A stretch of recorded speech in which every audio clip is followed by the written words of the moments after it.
Dragi zemljaci, kao što svemu na ovom svijetu dođe kraj, tako i u ovom slučaju, mom mandatu u Kraljevini Norveškoj. U ove protekle gotovo 4 godine imali smo prilike da sarađujemo na više nivoa.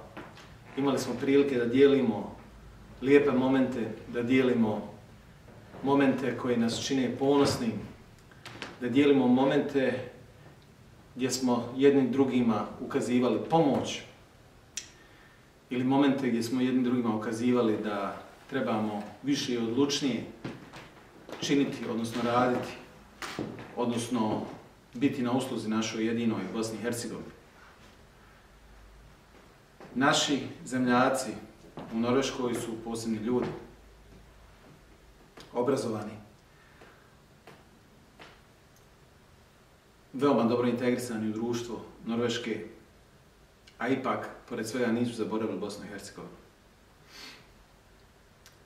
Mi možemo da se uključimo i trebamo da se uključimo, kao do sada, ne samo u tokove koje Norveška pruža kao država vezano za politički sustav, vezano za institucije, vezano za raznorazne projekte koji možda nisu direktno vezano za vladin sektor, nego da se uključimo i na stvari i u tokove koji se tiču direktno Bosne i Hercegovine, a pogotovo one preko ambasade ovdje u Oslu. To smo i učinili dobrim dijelom, međutim uvijek se može više, uvijek se može bolje. Meni je drago je bilo biti ambasador sve ove godine kada sam vidio da imam ljude koji će stati iza mojih ideja, stati iza mojih projekata.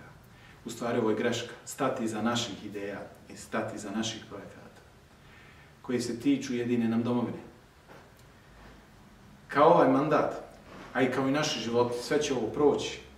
Proći ću ja, proći ćete vi, ali Bosna i Hercegovina ostaje konstanta. Bosna i Hercegovina će uvijek biti onaj zajednički nazivnik za sve nas koji smo ili rođeni tamo ili imamo roditelje, a rođeni smo negdje drugo.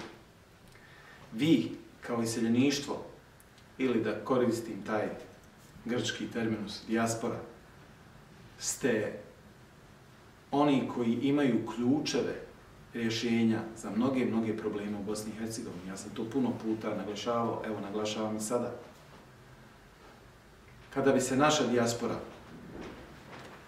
posvećenije, ne u smislu turizma, ne u smislu finansiranja porodica, nego institucionalno, posvećenije u projekte Bosne i Hercegovine angažirala, imali bi jedan uspjeh koji vi u ovom momentu i sa ovih horizonata još ne možete vidjeti, ali vjerujte mi na riječ, svi bi se iznenadili.